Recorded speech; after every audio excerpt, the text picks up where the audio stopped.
Today may be a big day for you because if you're watching this video on the day of its release, 1.19 is coming out today. And one of the things you may need to do is you may need to get your world ready, because when a new update comes out that generates new terrain, you may have a hard time finding the new things that the world has to offer. What exactly is it that I mean by that?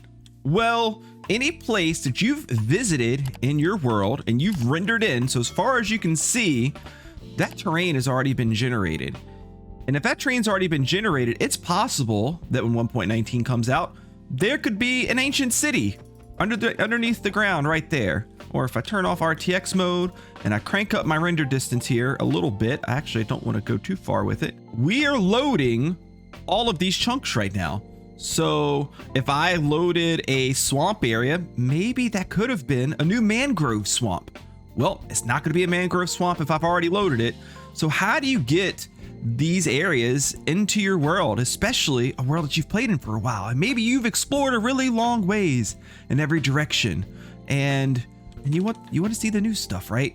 Well, we have a way to do that. It's called trimming or pruning your chunks. And I'm going to show you what to do, what to use, how to do it, and a few tips just to make sure that you stay nice and safe and you don't accidentally delete useful stuff in your world. So without further ado, let's jump into that. The actual first place that we're going to start here is going to be the world menu.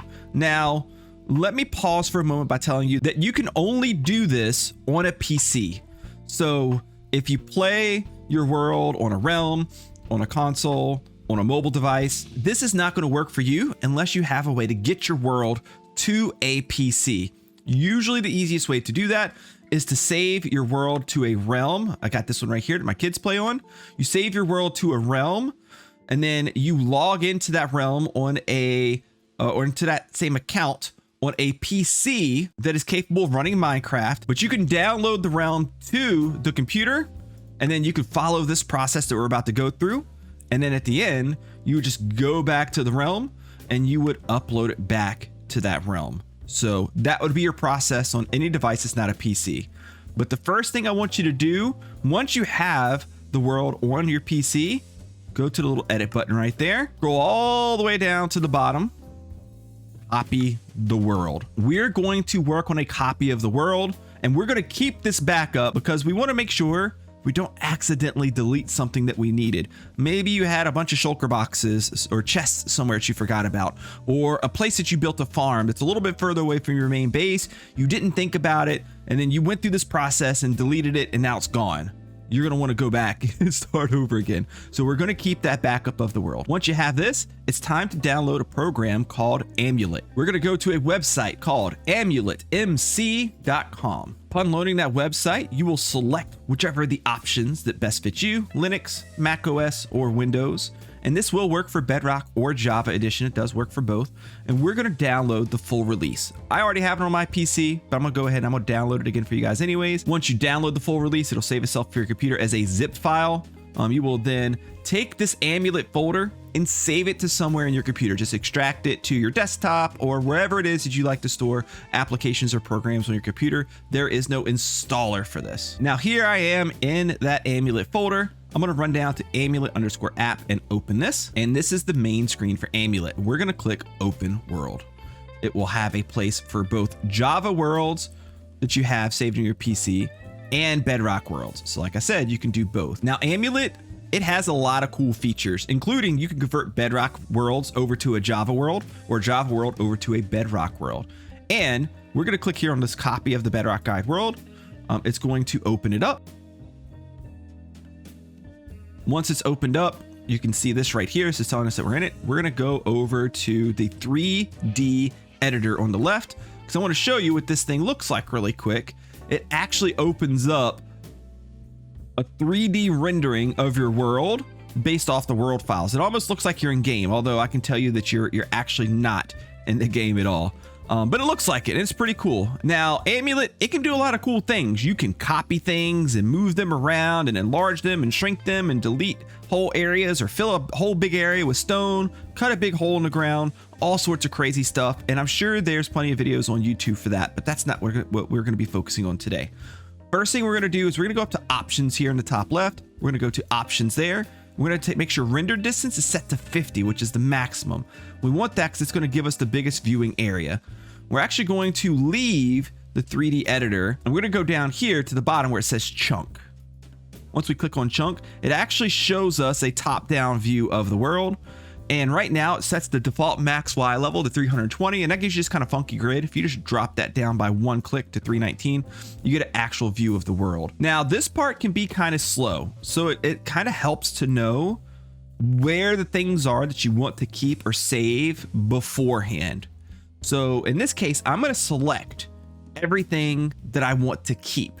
And typically speaking, I'm going to expand out from that at least a decent ways. You can cut it tight if you want to, if you're very confident with your borders, or if you want some trees that you've cut out somewhere to stay gone, or you're okay with some area that you've explored staying explored, then that's fine. You can leave it.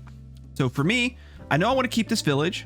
I know I have a farm somewhere right down here. I can just kind of move around until it loads it up. Oh, is this it? There it is. So there's my farm right there. That's a raid farm. So first of all, I know that I want to keep all of this. So I'm just going to select all of this right here. Second of all, I know that over this way, I want to keep this terrain because I've been chopping trees. I've lit up caves and things like that. And I kind of want it to stay that way, right? So I'm going to go ahead and select from maybe down here. And I'm probably going to drag it up this way somewhere. Now you're going to see that I've actually already trimmed this world not that long ago for reasons that I needed to. So if you see this, those chunks, they've never been loaded before. So you're good, right? And I've purposely not gone that way because I already trimmed the world earlier.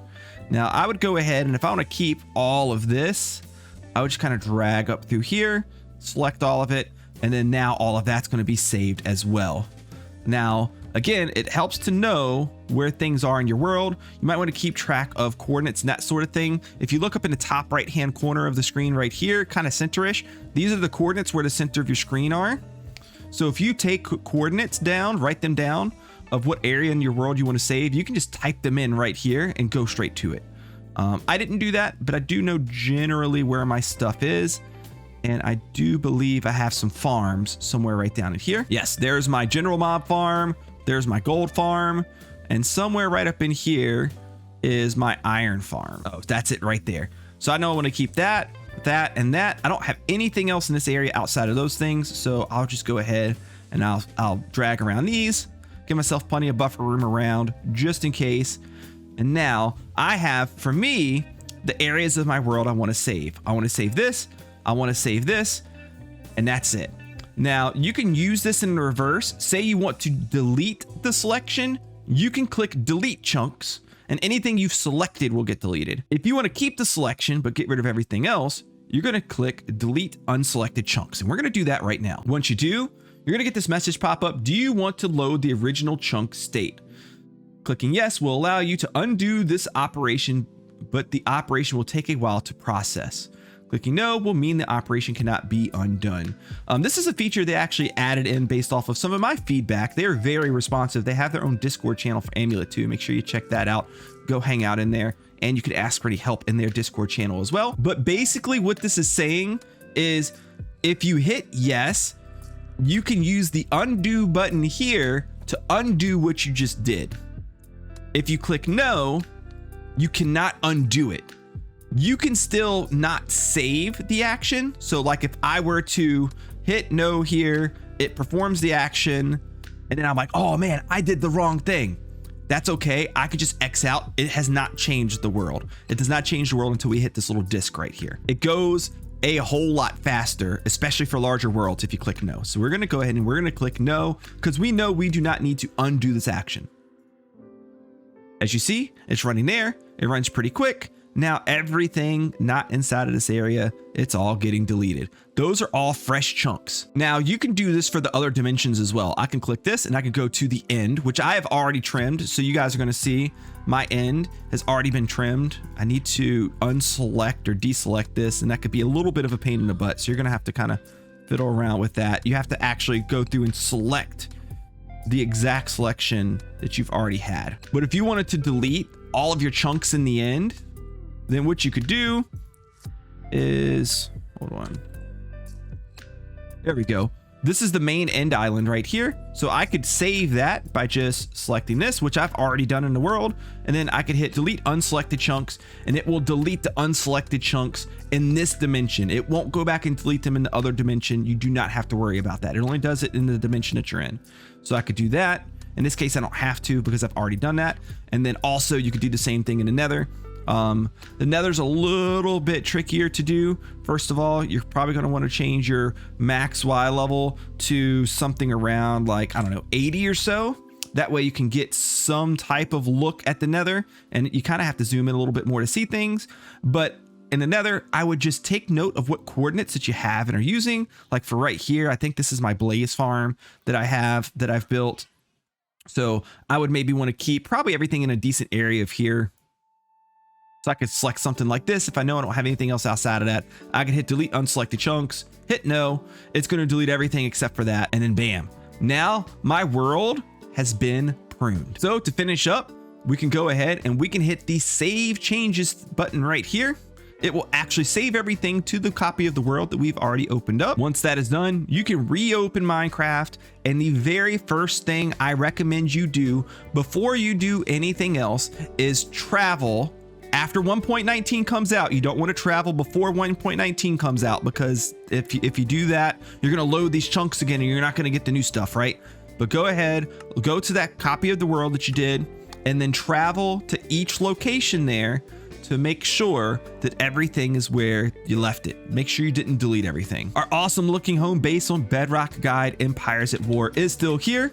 We're gonna fly over here while I let you guys know if you would like to support the channel and you like this video, if you found it helpful, click the like button and drop a comment of any sort down below.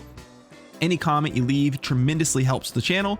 Also, if you found this video extremely useful, you can use the super thanks feature, which is down below where you're watching the video, and that will leave a donation and a special highlighted comment to this video letting me know that you found it extremely useful.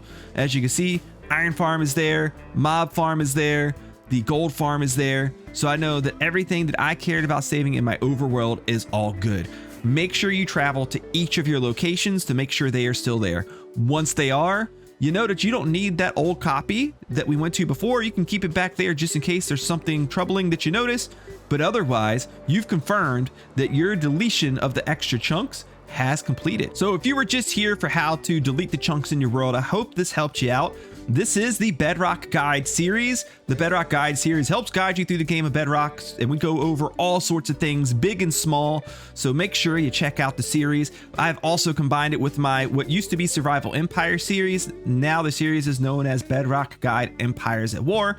We have some vanilla-like add-ons here, like these soldiers and such, which kind of help aid the look of the world. But this is a vanilla Minecraft series. It's not really modded. These guys, they don't do anything. They're just kind of glorified armor stands.